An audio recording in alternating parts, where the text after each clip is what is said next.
Good evening, everybody. Welcome to the first presentation of the 2022 Fall Webinar Series presented by Newton Conservators. This is our fifth season. When we started in the fall of 2020, we had no idea we'd be going strongly at this point. Thank you, everyone, for supporting us. We're really delighted to have all of you, old friends and new friends, here, and to have Jennifer Steele as our first presenter this season. My name is Beth Wilkinson, and I'll be the moderator of this virtual event. Barbara Bates is the technical director. As all of you who are members know, Newton Conservators is an all-volunteer nonprofit established in 1961 that works to preserve and maintain open space in Newton. To learn more about the organization, check out our website at newtonconservators.org. While you're there, you'll find wonderful history about the open spaces in Newton. You'll find information about how to fight invasive plants, how to start a pollinator garden, and so much more. We'd love to have you become a member when you're there, if you're not already a member. And if you do become a member, you get a Newton Trail Guide as a welcome gift. Newton Conservators acknowledges that Newton and the open spaces that we promote and steward are located on the traditional, contemporary, and unceded territories of the Massachusetts. We acknowledge that Massachusetts' stewardship of this land kept its ecological communities vibrant, strong, and interconnected for thousands of years. Newton Conservators hopes to build authentic relationships with the Massachusetts, and we recognize that there is much work to be done here. This simple land acknowledgement is only an imperfect first step.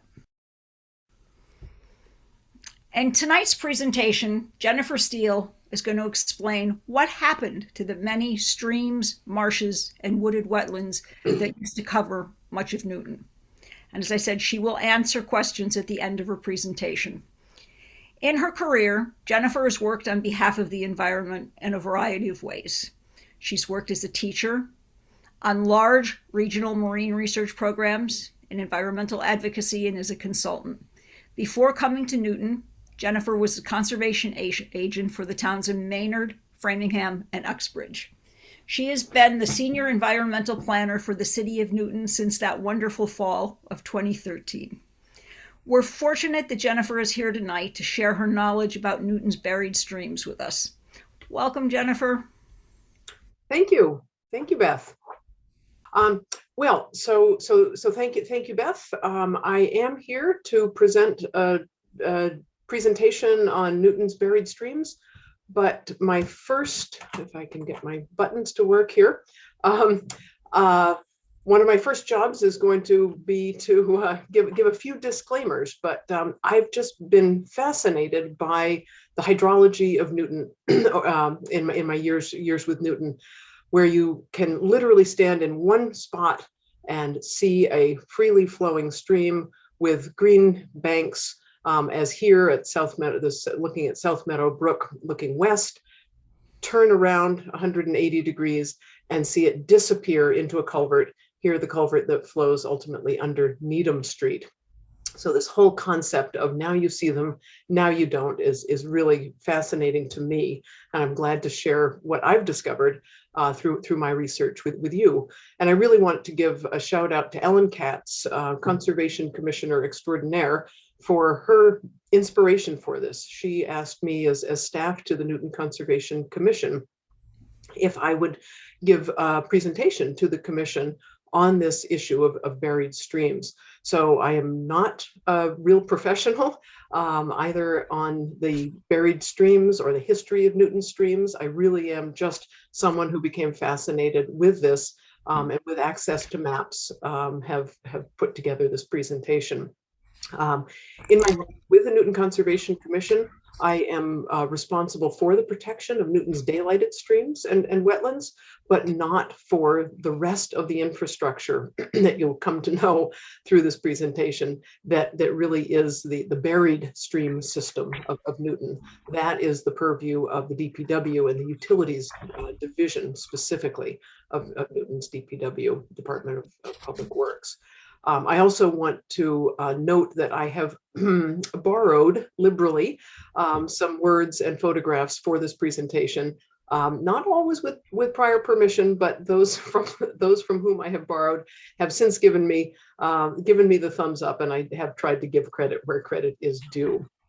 So this is the first and only slide with lots of words on it, but I really I was so moved by the words of both Alex Griswold and Richard Premack.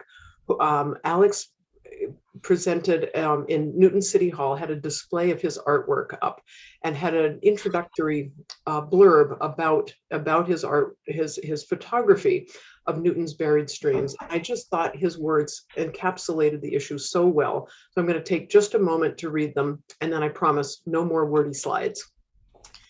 As our community evolved from a primarily agrarian collection of villages to a modern commuter suburb, residents viewed Newton's streams as impediments to development, areas requiring drainage, or worse, as depositories of trash and building debris. Cheesecake, Laundry, Runaway, and other brooks and streams were confined, redirected, channeled, and forced underground for large portions of their journey.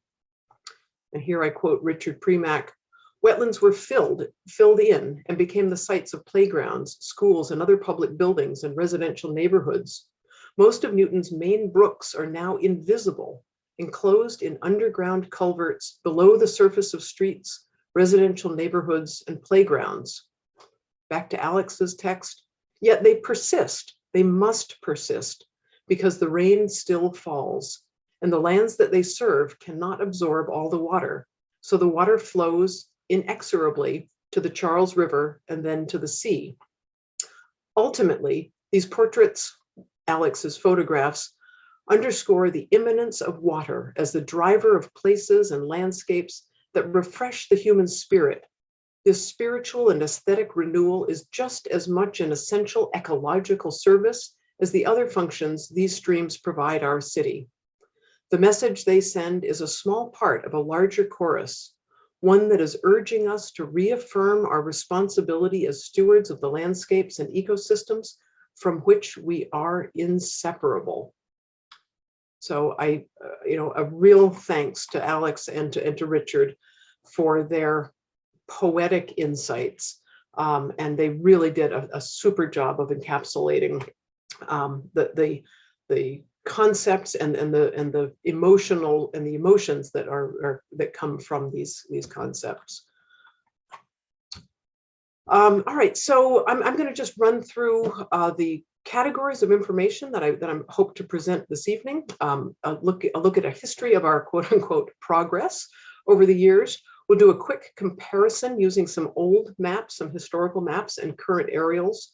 A little case study or photographic case study of alteration. Delve a little more deeply into some flooding and drought issues that Newton has been undergoing. And finally, sum it up with what Newton is doing to address some of these issues.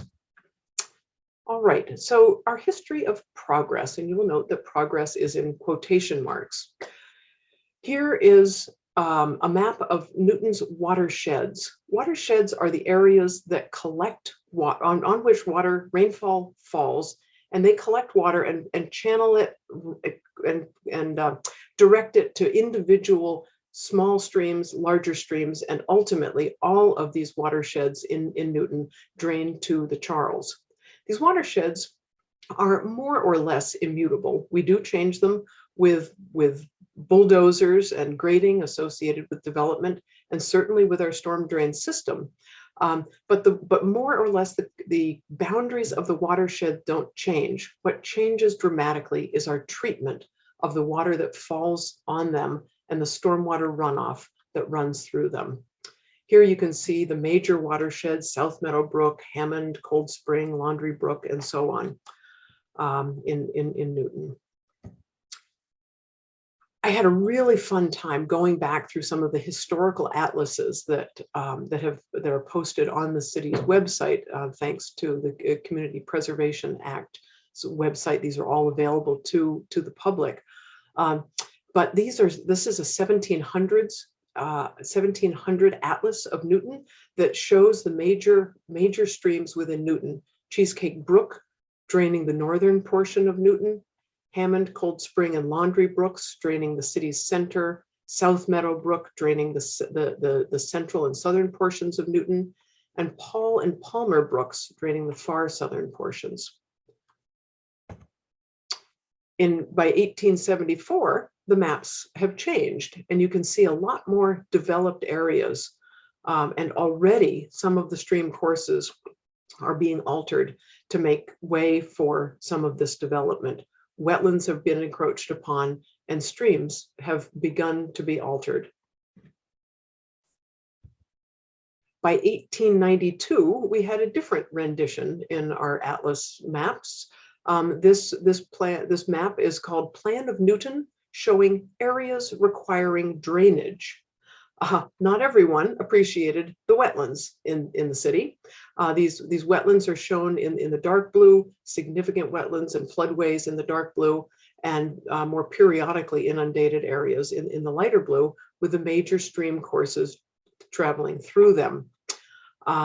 This is a wonderful foundational map that I will come back to in future slides, comparing what was there, again in the eyes of those earlier Newtonians, areas requiring drainage, and what is there now. But you can see the large extent of wetland complexes, large areas here around South Meadow Brook in the south of the city, for example, and other larger areas around Cheesecake Brook and Laundry Brook and so on.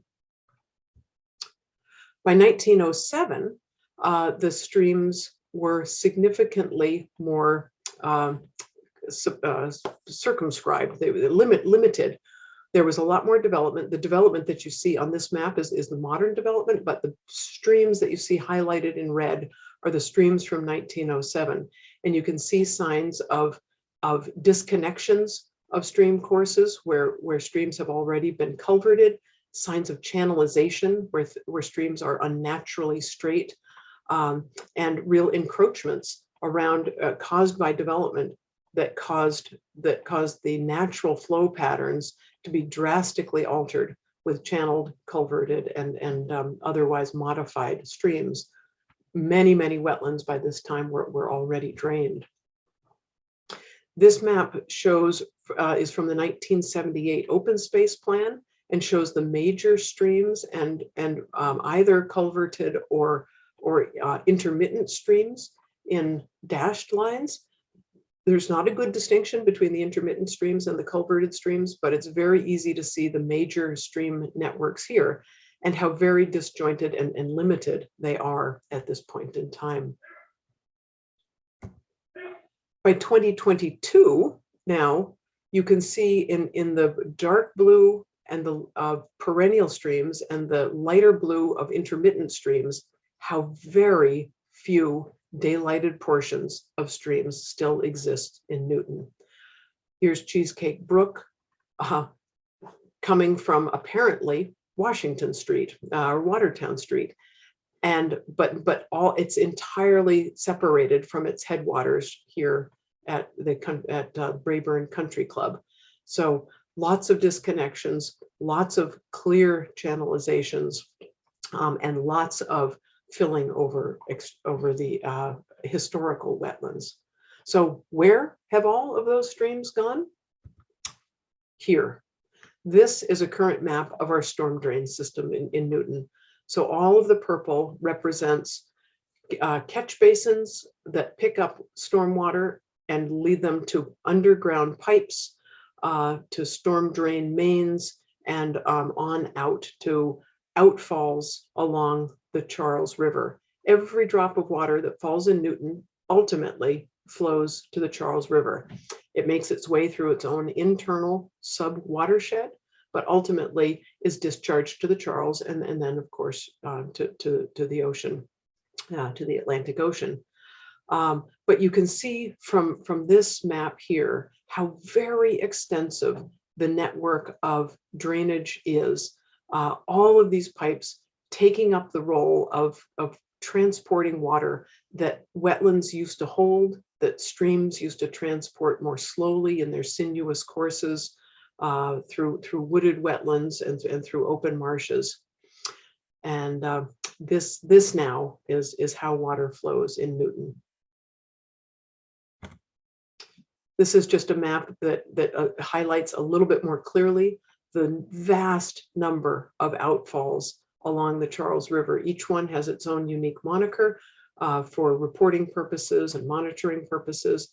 But I don't remember the number, but well over 100, I believe, outfalls along the Charles. This is not how the original hydrologic system of Newton was. We had, in the natural system, we had high level headwater streams all converging into ever larger streams and ultimately discharging to our major streams that I showed you in the earlier slides. Those were the discharges to the Charles River. Now we have these discharges broadly scattered all the way along as the end points of our city's storm drain system. One other factor that has modified the hydrology of the area are the dams.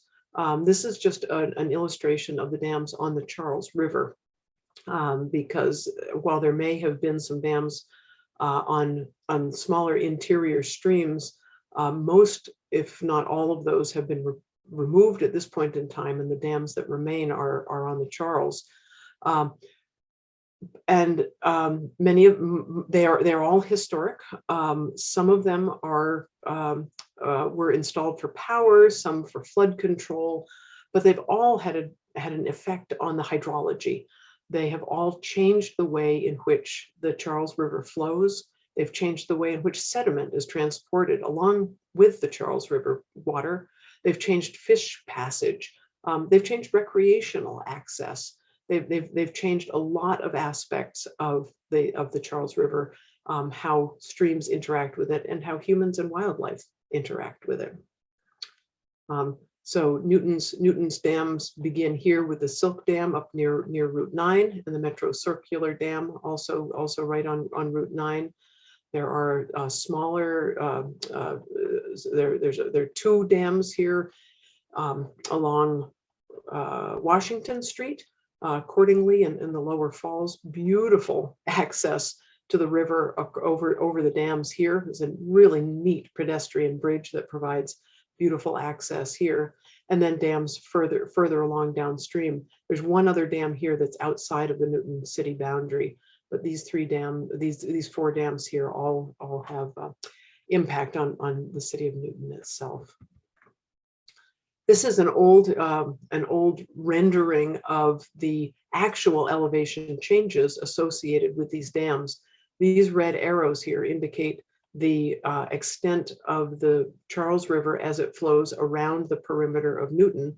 And you can see here the relative effects in terms of changing the surface level of the Charles River by these dams. Of course, behind a dam, water is ponded, pooled, it slows, sediment is allowed to drop out. It's an entirely different beast than it would be were this a naturally free-flowing river as it was prior to European settlement and alterations. There's an overall elevation drop from the highest dam here, the Silk Mill Dam, which has a crest elevation of 84 feet above sea level, all the way down to the Watertown Dam, which has a crest elevation of 8'6". So there's a significant grade change, but you wouldn't really notice it because all of these areas behind the dams are ponded and pooled and slow, and consequently slow moving. So this was what I did for the Conservation Commission. It was a comparison using these old historical maps and current aerials. And what I was able to do was place side by side at the same scale and the same orientation maps of the same areas.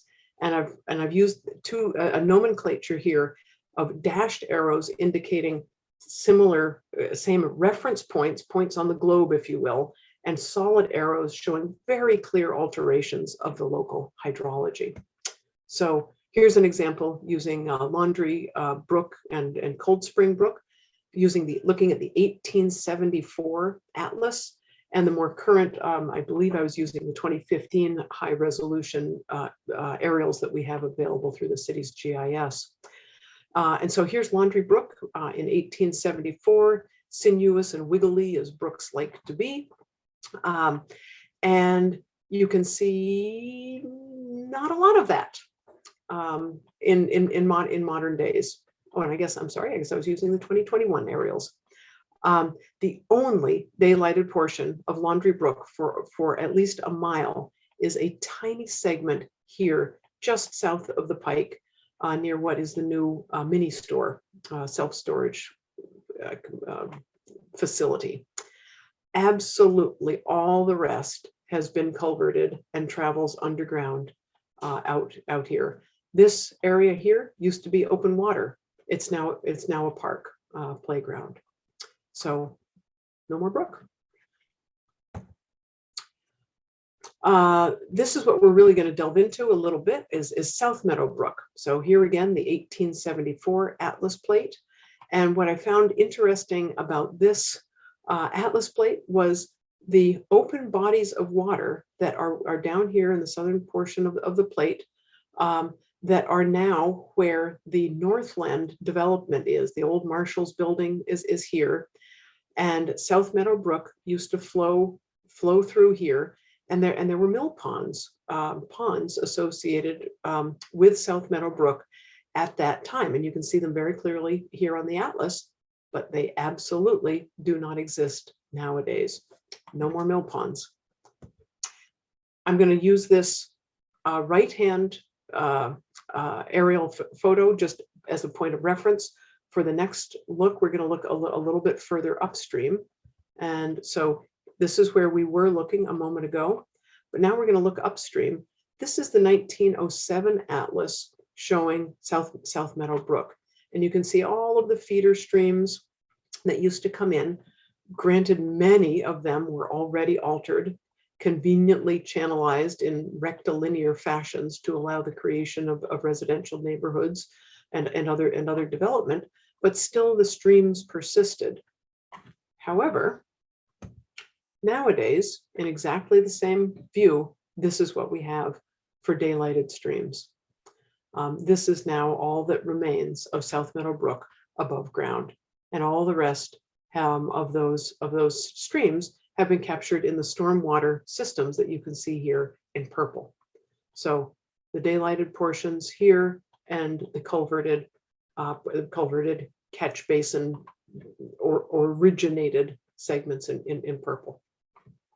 So that's South Meadow Brook nowadays. If we take another look, the underlying layer here, all the dark blue and the light blue, are from that 1892 historical wetlands map, or remember it was called areas requiring drainage. If you look now at all of those areas requiring drainage, i.e. wetlands or stream courses, you can see the extent of development over those wetlands. They've all been drained, filled, modified. The drainage has been modified in one way or another to allow whole residential developments to be put in. Excuse me, this here is Newton South High School, and one remaining large tract of wetland here is this one open space, a large wetland here. But other than that, all of this dark blue area has been filled in with development practically. So another comparison that I found fascinating was looking at Cheesecake Brook. So here's Cheesecake Brook in 1874, sinuous and natural in areas. Obviously, clearly, it's been channelized here right along the rear property lines of these parcels that were established as of 1874. By 2021, if we look for this segment of natural stream, we're not going to find it. We're going to find buildings and parking lots.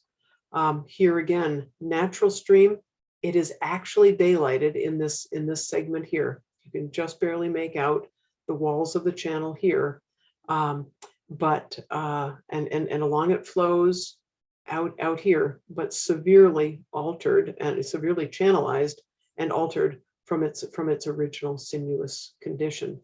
But everything upstream of here for quite some distance is culverted. This was another comparison that I found just fascinating. So we're up now in the north of town near the Flowed Meadow Conservation Area, Rumford Ave, and the city's solar arrays at the old landfill and the transfer station. So here's the 1874 map being compared with the 1929 map. I'm going to take you forward at stepwise in time. There was a bridge across this water body here in 1929 that took you out to Crams Island. Here's the bridge in 1874. Here it is in 1929. But and Crams Island is still defined as more or less as an island here. The water body is still a water body. It was a very wet meadow or an open body of water at times. Here's the knoll that's part of the Flowed Meadows Conservation Area. So not a lot of change between 1874 and 1929. But when we look at the change from 1874 to the current, as a reference point, here's the knoll and Purgatory Cove, as it's known, and Ware's Cove over here. Crams Island, however, is now entirely connected. So here was a bridge out to the island, and we've now got filled in buildings. Here is the current old landfill and current solar array. It was a wetland, or in fact, open water at one point in time, back in 1874 or early 1929. The Flowed Meadow Conservation Area is still natural land, but protected open space, and it was upland at the time as well. But really dramatic extents of filling and development over wetlands. So, again, Purgatory Cove is very much smaller now. It's been cut off in large part by a bridge with a very small culvert, so the flow is limited, and the Purgatory Cove is quite small. But in the day, it was all connected and intact. Here we are zooming in again, just on that comparison from 1929 to 2021. You can see the knoll. You can see this point that used to be the point on Crams Island, and it's now entirely connected to this whole area that's been filled in, that was once open water. I think this is the one last comparison. What is now the Helen Heyn Conservation Area around the Wells Ave Office Park. We have two streams, sinuous streams cutting through the area in 1874, very clearly shown on the atlas. Absolutely non-existent on today's in today's world, but for where the streams flow through one little parcel of open space here and a very defined channel here. And as you can see, there is a property boundary here, and at one point in time, this stream, the sinuous stream, was moved from its inconvenient location into a channel here right along the property bound. And that is now where the stream discharges to the Charles River. Oh, sorry, one more. I just had such fun with these. The current day map clearly shows the Chestnut Hill Reservoir in very much the same layout that it was back in 1874, but where did the other half of the Chestnut Hill Reservoir go? Well, it's now BC, entirely filled and developed. Here's Hammond Pond, really very unchanged, surrounded by protected open space. You can see the sinuous streams flowing through here, the hills and the cliffs. Very little alteration right in the protected areas. But areas where things weren't protected, this sinuous stream that flows through here disappears when it comes through the more recently developed residential areas. Hammond Brook used to flow out along this lovely arc here, and it's now been significantly culverted. All right, so that was a map comparison, just a quick photo study of some of these alterations. I could have looked at Laundry Brook, Cheesecake Brook, Edmonds, Hyde, South Meadow. There were so many to choose from. The Conservation Commission and I have recently been working with the Northland developers on a restoration plan for South Meadow Brook, and so I thought of doing a sort of photo study of that. You can see this is South Meadow Brook where it's flowing into the Northland property. And you can very clearly see the walls that have been created along the side of the stream, the fill. This is all urban fill here to fill in. This is where the old mill ponds were, and it was much more convenient to have land for factories and access than it was to have natural embankments around South Meadow Brook. And you can see the trash rack here that is needed, because this is a long culvert, and if any debris were to get into the culvert, it could get trapped and cause a blockage that would be very hard to clean out. So many of our streams have trash racks that need to be then consequently maintained on a regular basis. But I decided not to do the photo study of South Meadow Brook. Cheesecake Brook, I thought, was even more compelling, because you can actually go right to its very headwaters. And they are in the Braeburn Country Club.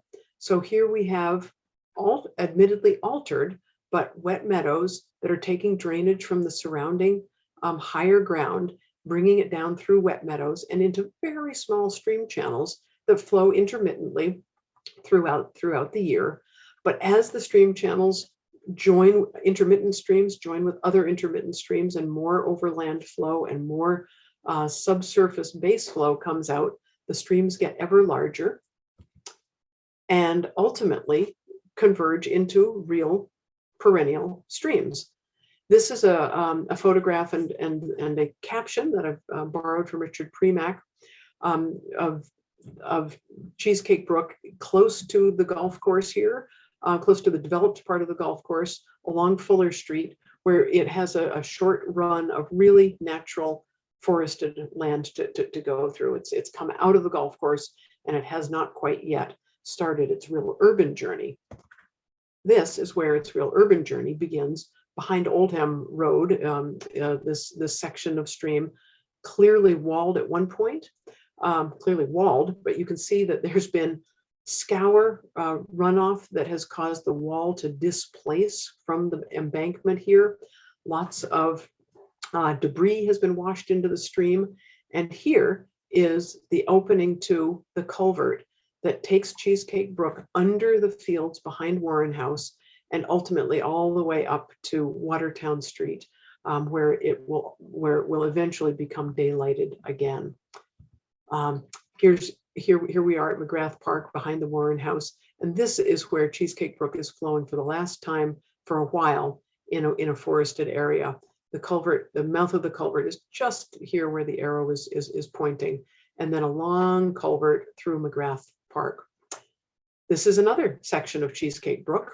You might not recognize it as such, but the culverted portion of Cheesecake Brook flows right under Watertown Street, and then daylights.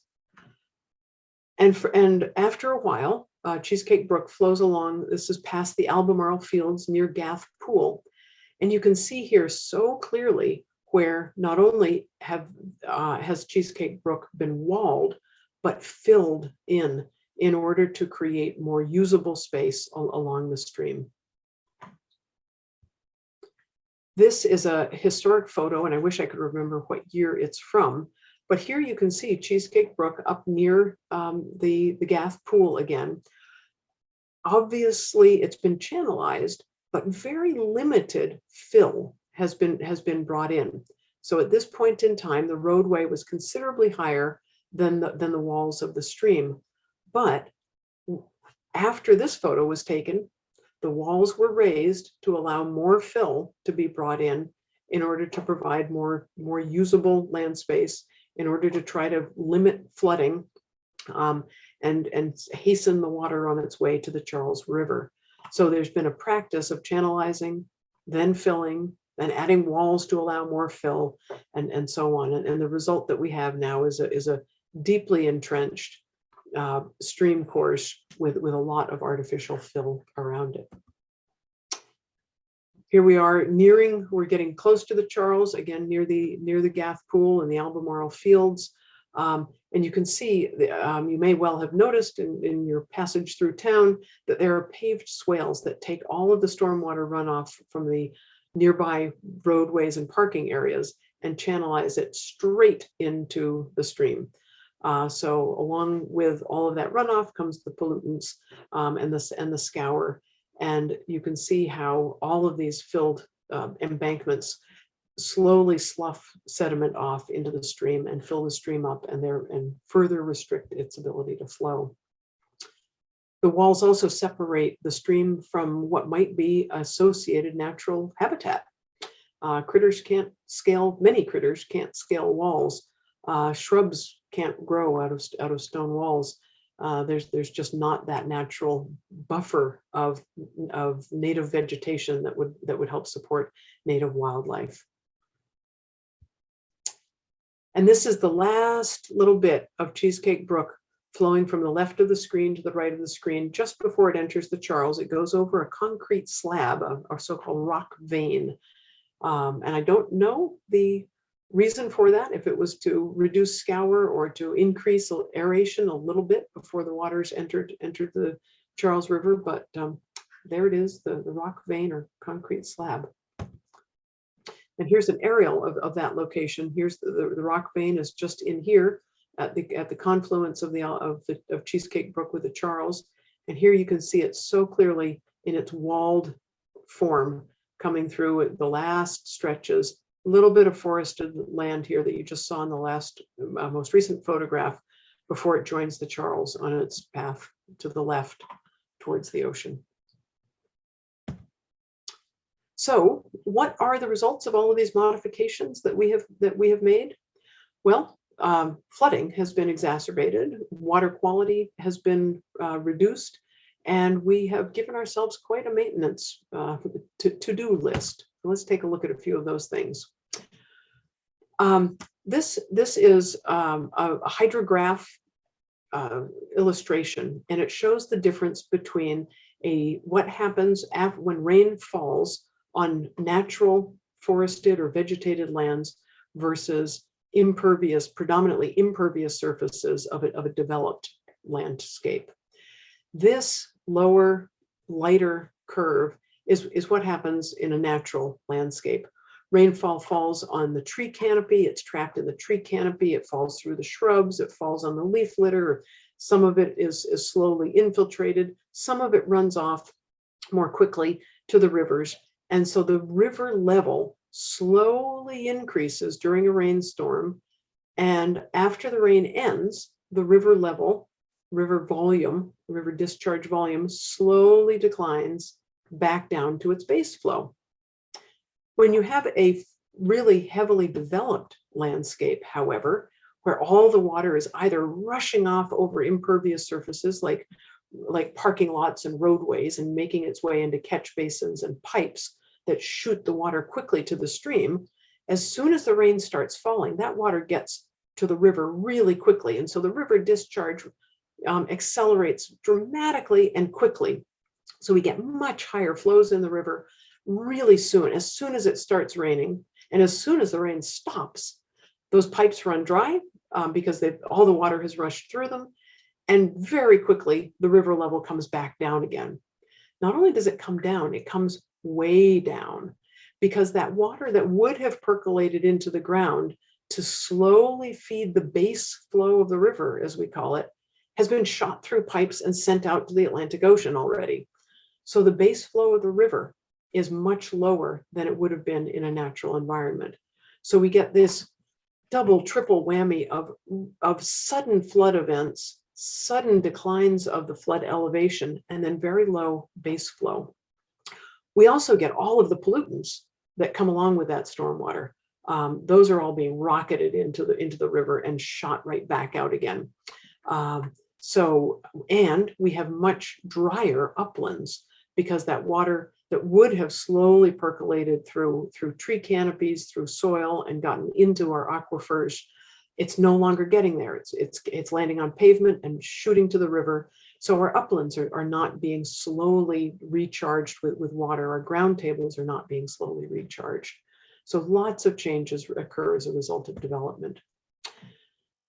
And it's going to get worse because with climate change, we are seeing more and more intense rainfall events. So this is the model of rainfall for the sort of the now and the near future. And this is looking at the percent change between the now and the near future and the second half of our century. And you can see this area, which is over Newton, is looking at a 100 to 150% increase in the 100-year 24-hour precipitation event. That's the 100-year storm, as we call it, that is coming around more frequently than once every 100 years. So we're going to be getting more and more intense rains. Here we are looking again then at, okay, so we've got more intense rainfall. Where is it falling? Well, it's falling on our developed lands that are developed over our erstwhile historic wetlands. It used to fall on these sponges, these natural sponges that would soak up the rain and slowly let it out. Now it's falling on roadways, rooftops, driveways, parking lots, and shooting through that purple stormwater system that you saw straight out to the Charles. Some areas, some aspects of our life are particularly affected. This is, again, thanks to Richard Premack and his colleague or student, I'm not sure, mapped some of the schools in Newton over this historic wetland. This would have been blue if it were in color, but you can see so many of Newton's public spaces, public schools, and the Newton Library are situated right on top of historic wetlands and right next to these stream corridors. Those were the only areas that were available to be developed when we had our real building boom, because so much of the easier, higher, drier lands had already been developed. And so our schools now are susceptible, many of them are susceptible to flooding. This was a study that was done when Newton undertook its climate vulnerability assessment study.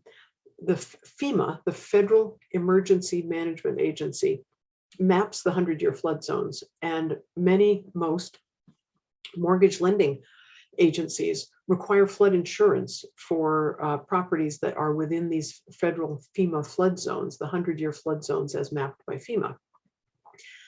In 2010, we had a really large rain event. Many of you will remember it. And there were many, many flood claims made in Newton. This is a map showing those flood claims for damages in 2010. And there is really not very much correlation with the federally mapped flood zones along the Charles River, along South Meadow Brook, and so on. But if we actually put those same spots, the locations of the floodplains, over the map of the historic wetlands, you see a very clear set of correlations. Lots and lots of claims where the rivers and streams used to run. Lots of claims where the wetlands used to be.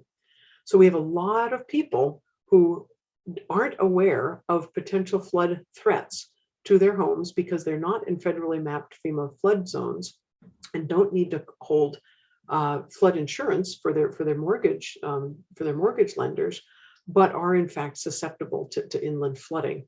So why is flooding occurring outside of these regulated areas? Well, it's in part because the development is over wetlands and near streams that have been pinched down with all of the channelization and the culverting. And because we have these insufficient storm drain systems to handle these newer, larger rain events. So many people are unaware of the risk to their properties. When streams flood, here's the Cheesecake Brook in flood thanks to the Charles River Watershed Association for this picture. You can see the velocity here pulling the vegetation down. So you end up with a lot of scour during a flood event. You end up with a lot of sediment transport. You can see how turbid and muddy the waters are. And you end up with a lot of pollutants getting washed off of the surrounding landscapes and entering our wetland systems. And when streams flood, property damage can occur, very serious property damage. This was the recent event where Cheesecake Brook flooded, and it took out the pedestrian bridge that allows students to cross to the Gath Pool and FA Day. And the driver of an SUV was washed off the road, and there goes the car down Cheesecake Brook and smashed into the pedestrian bridge. They're super lucky that no one was hurt, but obviously safety gets compromised in serious flood events.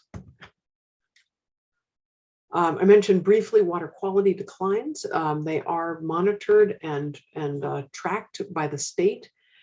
This is from the so-called TMDL, total maximum daily limit report, total maximum daily load report, that indicates that within Newton, the Charles River, Sawmill Brook, and South Meadow Brook are all compromised in a variety of ways. These are the causes of their sort of low grades in water quality, if you will. Things like invasive species, culverts causing flow alterations, pinch points in water transport, sewage treatment plants upstream on the Charles River, and other sources of nutrients come into the Charles River. Phosphorus, a very important nutrient in terms of water quality, comes also from dog waste, lawn fertilizer, and car exhaust. So even where there aren't sewage treatment plants, like on Sawmill Brook, we're still nutrient impaired in Newton. Heavy metals, microplastics, litter, and so on. These are all things that affect our streams, and they are all things that the state is trying to regulate and limit. And finally, the intense alteration of these water courses and water bodies has increased our need to be maintaining them. I mentioned trash racks. Here's one. This is at 170 Needham Street. It's completely mangled, still more or less doing its job, but it's mangled because the DPW maintains it with a backhoe. The quantities of material that get collected by it are so large that they have to use a backhoe to scoop this out. And so the trash racks need to be repaired and replaced on a regular basis. When we completely remove the vegetative buffers around streams and we end up with barren embankments, we end up with a situation ripe for erosion. And that washes in sediment, it washes in nutrients, it washes in pollutants. Here's another culvert mouth, and beavers were being very active just off the picture here. And so this was not yet clogged up with a beaver dam, but boy, were they working on it. So that is another place where DPW was going to have to get in and clean it out. And when these streams get clogged up and they can't get rid of the stormwater fast enough, the DPW has to go in and clean these out, or else flooding conditions would be even worse. So this kind of thing accumulates, and then DPW needs to go in and spend time and resources to clean them. Here's an example of a stream running through a parcel of conservation land. It had been completely sedimented in. This is the stream course here. You can see this tree with a bend in it is the same as this tree with a bend in it. And DPW needed to come in with a backhoe and scoop out feet of sediment to re-expose the mouth of the culvert that discharges the water. This is coming off of Route 9. So there's a lot of water coming into this stream periodically off of the drainage from Route 9. And they had to completely rebuild basically this stream with a backhoe. And so it's expensive and it's really challenging. This took a long time to get it out. This was the backhoe in with the best of intentions and the worst of results. So we're lucky it didn't flip all the way over, and DPW was able to haul it out. But it made for a very long day for those poor DPW workers. Okay, so what are we doing about this situation? Newton has, very much to its credit, a stormwater infrastructure improvement plan, a 22-year long-term plan for management, addressing open stream channels. They've walked every mile of open stream channels in the city, crawled through culverts to complete it. And they have a whole list of recommended improvements totaling about $12 million to be allocated over 22 years here. Oops, sorry. Culverts and head walls need to be repaired. That's yet another thing that still really needs to be delved into by the city. More exploration and more identification of the priorities. But for many of these projects, priorities were developed based on a very careful rating system. And the entirety of the cost of this 22-year infrastructure program is about $41 million, and that was in 2015 dollars. So it is a huge undertaking to really bring up to snuff the city's stormwater system. And I've clicked on something. There we are. The other thing that that the city is actively engaged in at all times is wetlands protection through permitting. As I mentioned, I'm staff to the Conservation Commission, and it's the Conservation Commission that implements the Wetlands Protection Act.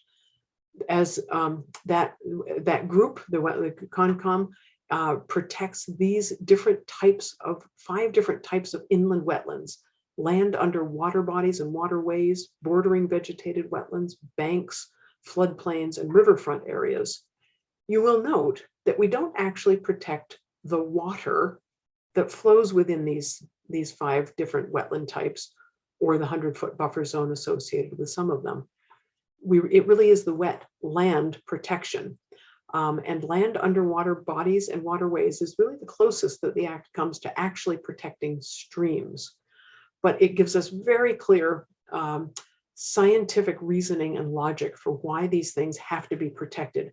These are the 8 reasons or functions and values that the state has determined that these wetland types provide for the humans and the wildlife with which we share this planet. These are the functions and values that wetlands and waterways provide for us. And so we are beholden by the act and the regulations to consider all of these things as they may pertain, all of these functions and values as they may pertain to the different wetlands that we are obligated to protect. And we do that through permitting land disturbing activities within wetlands, waterways, and their buffer zones. And finally, there are many people who are working in an advocacy and action realm, trying to increase public awareness about wetlands and streams. Alex's art exhibit, for example, Richard Premack's articles, of course, all of the conservators' marvelous public presentations and walks and classes and so on, the workshops.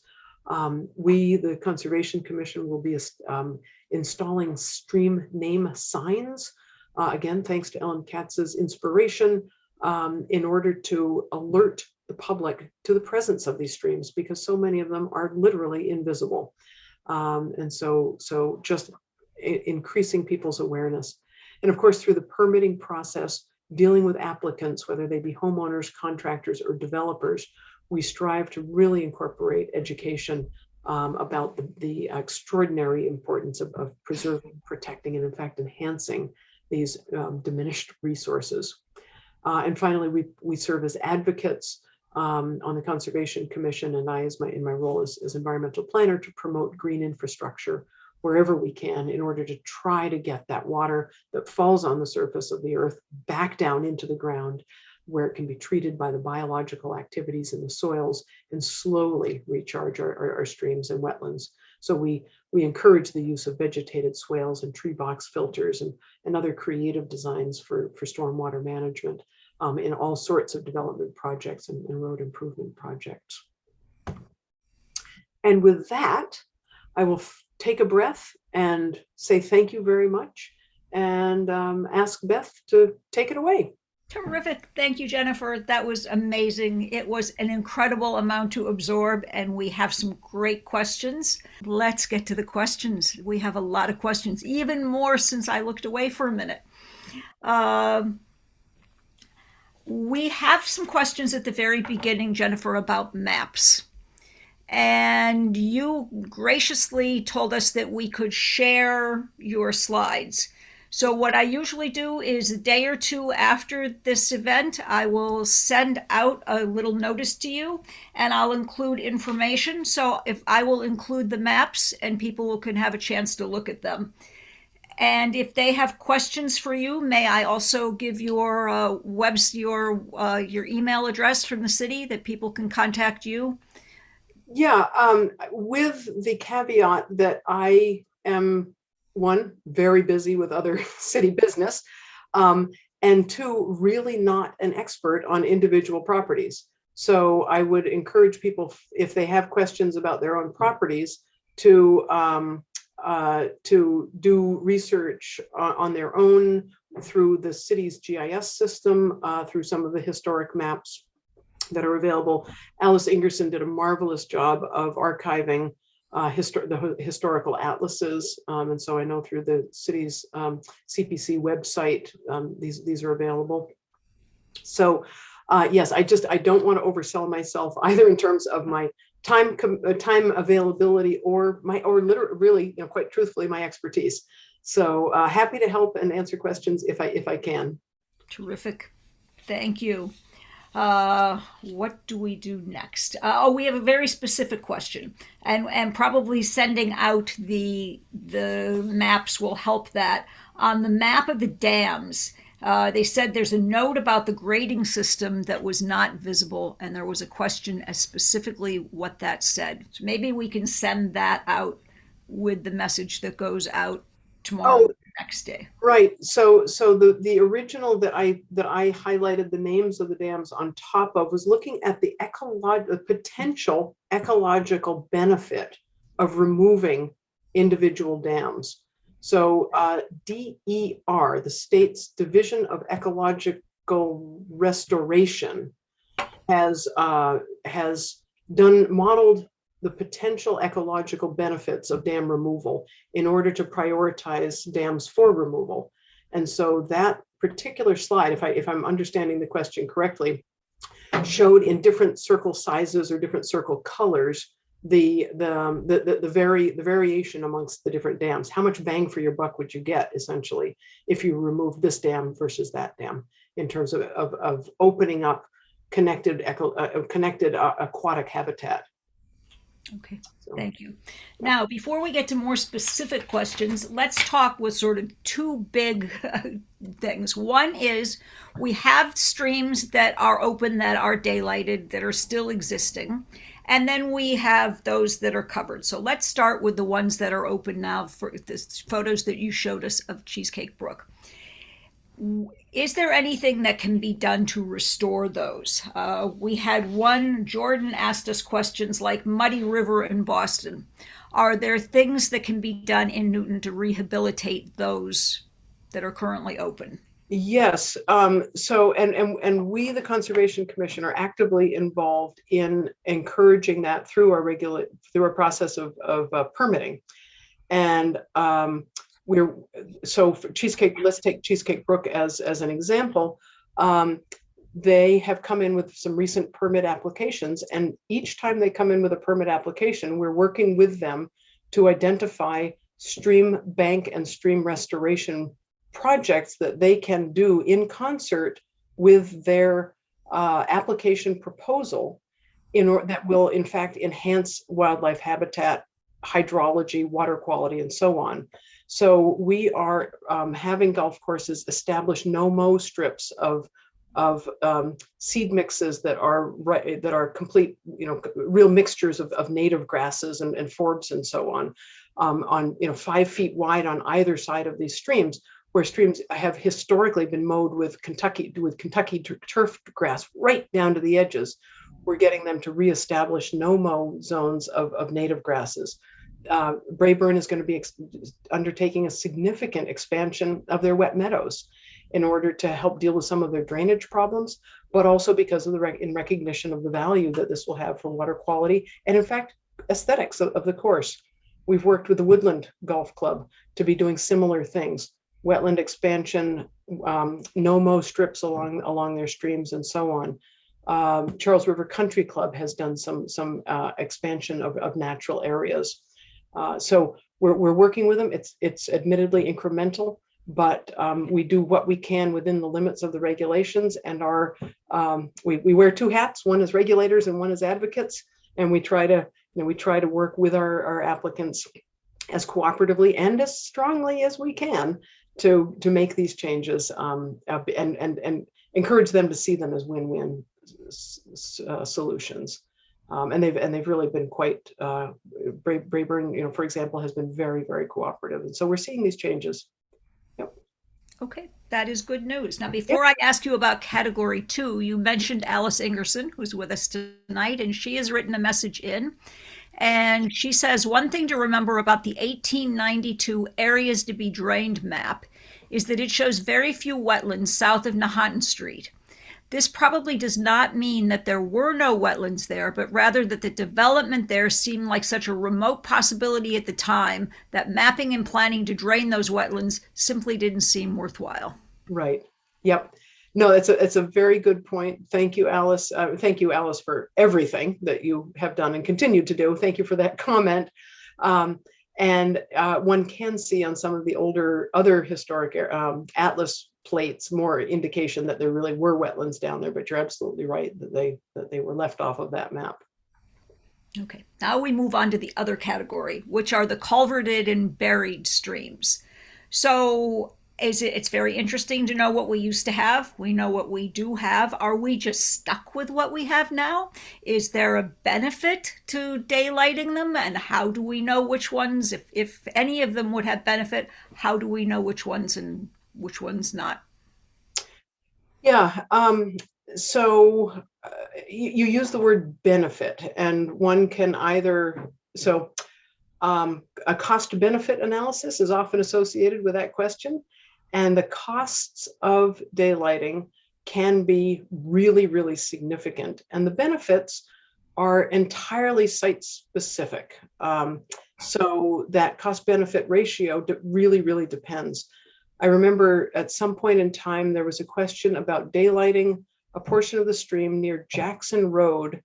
And I looked into it, and from what I recall, the culvert that the stream is flowing in, and consequently the hydrology that would have the hydrologic head that would have to be maintained, was something on the order of 12 feet below the existing grade, meaning that there had been something on the order of 12 feet of fill brought in over the course of time, and or the rest of the hydrology had been so altered that ultimately the stream was now 12 feet below ground. So could you daylight that stream? Yes. But if you only had a little bit of real estate to work with for that daylighting project, you would be creating a deep, narrow trench. And it would have no connectivity, much like Cheesecake Brook has now, to a natural stream bank. It would have, very limited wildlife habitat value, aesthetic value, natural hydrologic connections for those biological functions that the stream banks provide for us with water quality improvements and so on. So you can uncover a stream, but to truly renaturalize it, you need all of those grades to work. And so you really need larger ecological systems. So the Muddy River, has been a fabulous project. It goes out tens of dozens of 20s of hundreds of feet beyond the stream course itself. So they've got room to work with there. Newton does not have that kind of real estate in most cases. Now, could we, for example, where I showed you the picture of Cheesecake Brook flowing under McGrath Park at the Warren House, that's a fairly shallow culvert. And so sure, we could dig up all the athletic fields there and recreate a forest and a lovely stream, and we could make it wiggly and pretty and plant kinds of shrubs. But Newton girls soccer, Newton lacrosse, All of the tennis folks who play on the courts over there would be really upset, I think, if that athletic facility were to, become a. But and I'm being a little tongue in cheek here, but you have to have that. You've got to look at the whole picture. It's not just, is it covered or is it not, but do we have the depth and the width and the overall ability to create a really meaningful, ecologically healthy stream segment. There are portions of, many portions of streams that are open. Some of them could be made more healthy. The walls could be knocked down and pushed back, but they're quite short and disconnected.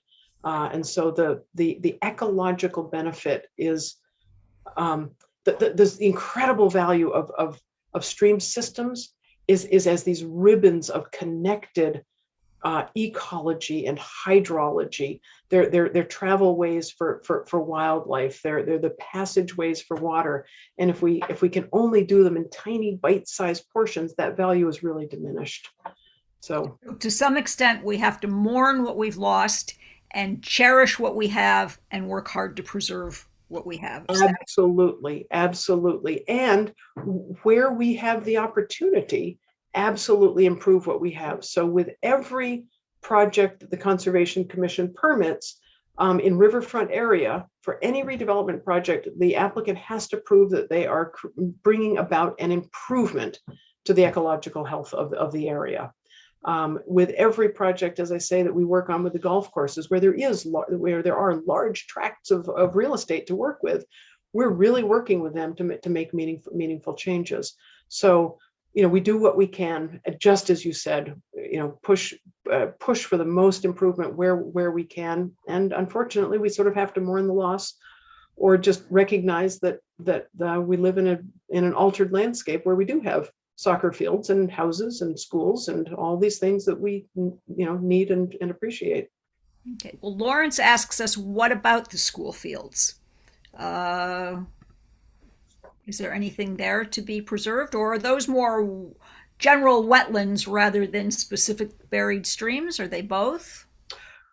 Many of the fields are low-lying. Many of them have had drainage installed in order to try to make them more playable throughout the year. Some of them are, actively on lists of impending improvement projects in order to deal with drainage. There is some intention of converting some of the grass fields to turf fields in order to extend playability and so on. So I'm not quite sure what, what about school fields? They're very heavily used, very heavily managed, very carefully managed under the city's IPM, integrated pest management. For those that are grass fields, the city has a very strong IPM program to limit the use of pesticides and herbicides as much as possible. So they are being managed as carefully as they can be. And there's a huge new push to undertake a lot of improvements at a lot of the school fields. And I'm sure many of the people who are listening are involved with those visioning processes and so on. Terrific. Oh, we have so many questions in so little time. Let's ask some very specific ones here. Which waterway runs through the cemetery and creates ponds at City Hall?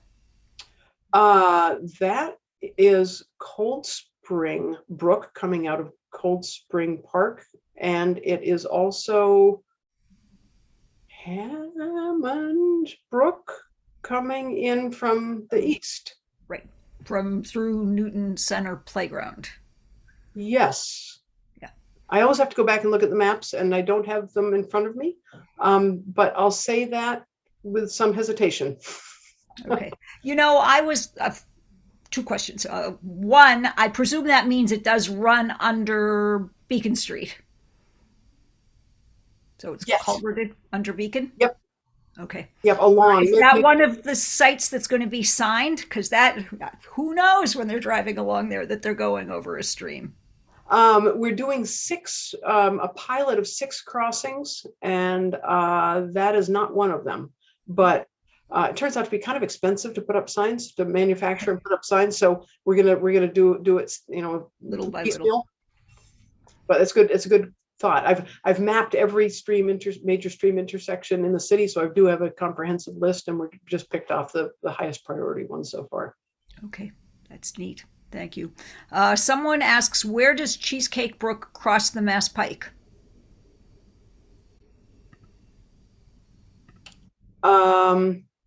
Right there near Watertown and Washington.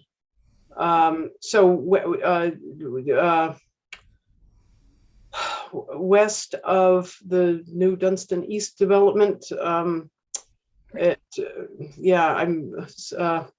near, west of the CVS. Okay, neat. Thank you. You know, it may just be my lack of intuitiveness with maps, but I kept thinking, I wish for the streams it would show the direction they're flowing. Yeah. But anyway, Yeah. they're still very helpful. When you're talking about what people can do to help their own land and what you require, you mentioned tree box fillers, and we have a question. We have a question saying, "What is that?" Yeah, so customarily, when water is collected from a parking lot, it goes into a catch basin, which is sort of a lined hole in the ground that's connected to a discharge pipe. Instead of just having a hole in the ground, the concept is that you put a bush in that hole.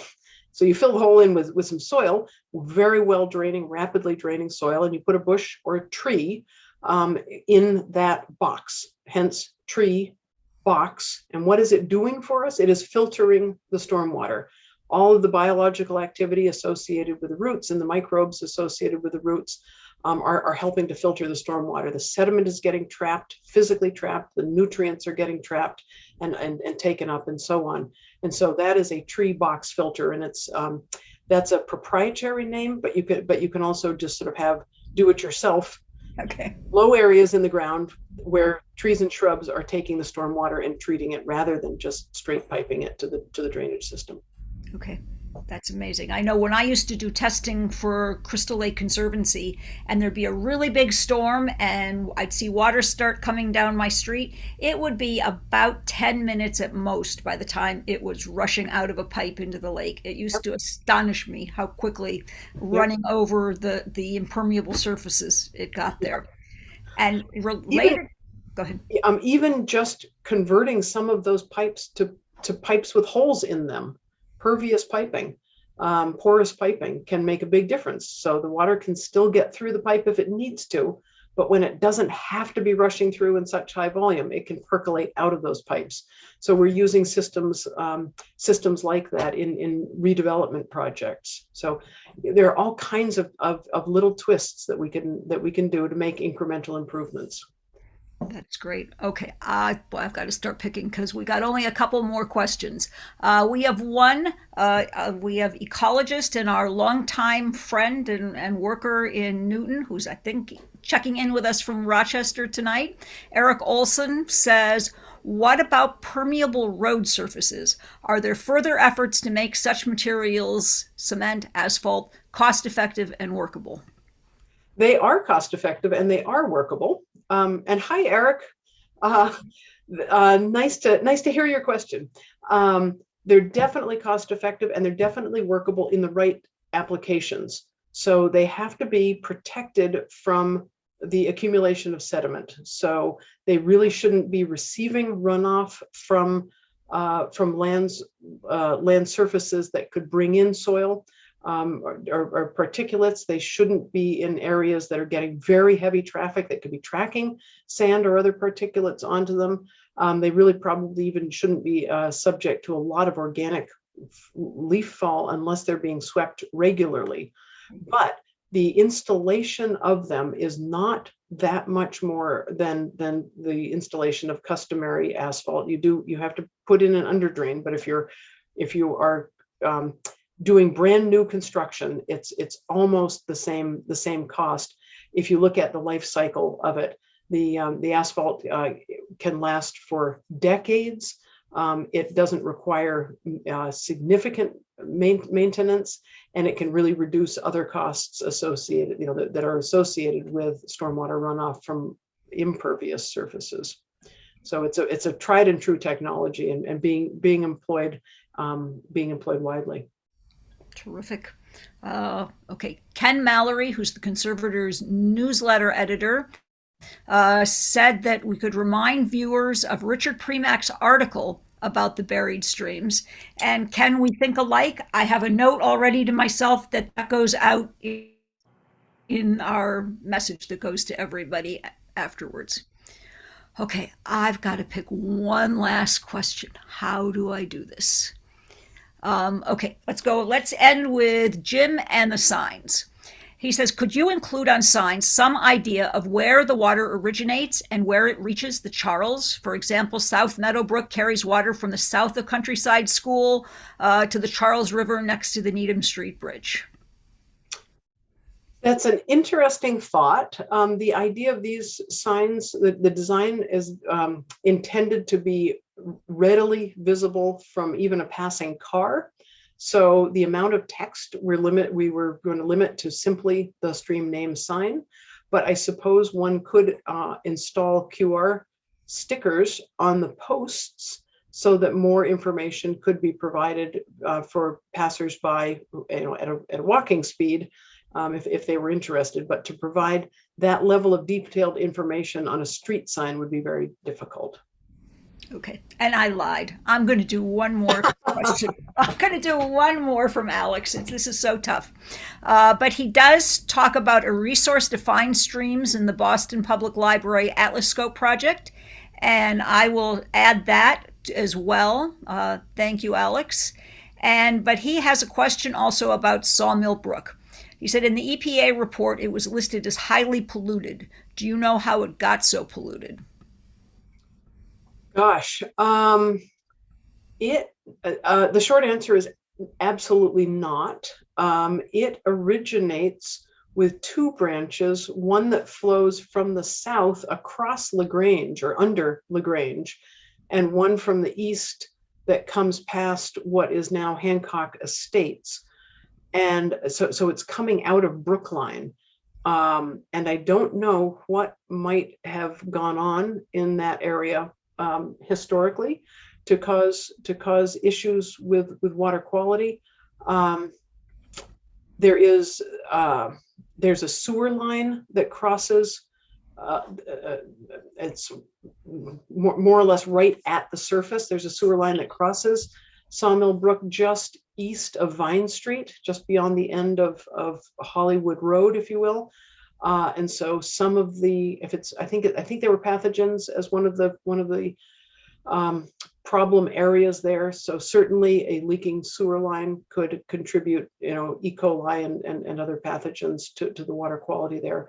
So those are that's what I know. So my guess would be that the sewer line and potentially land uses from the south beyond the LaGrange Street to the south, historical land uses might have contributed to some decreased water quality. Because right now, Sawmill Brook is actually flowing through protected open space, and it's not being newly assaulted, but there may be old areas of fill and contamination that it's continuing to pick up. I just don't know. Okay. Thank you. It's so hard not to be able to ask all the questions, but they're all coming in. Thank you for all the amazing information you gave us, Jennifer. Thank you, everybody, for listening and learning with us. And this was wonderful. We'll hope to see you all soon. Thanks, Jennifer. Good night, all. You're welcome. Good night, everybody.